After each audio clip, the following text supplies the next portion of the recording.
I used to go to a lot of music concerts, and basically your phone doesn't work in most places. You can't talk to friends, you can't send photos, you can't send videos, you can't do anything, and internet just stops. An opportunity came with one of the telco customers, T-Mobile.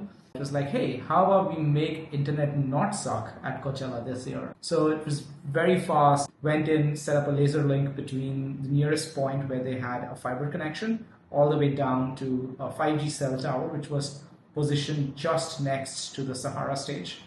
And honestly, it's one of those examples where our technology is meant to be in the background. We had thousands of people show up on T-Mobile's network, and they were getting almost 10 to 20 times faster internet than what they would have gotten if they were at AT&T or Verizon at the same place. And again, nobody knew that it was us, and it was these cool lasers that were bringing the internet for them during the music festival.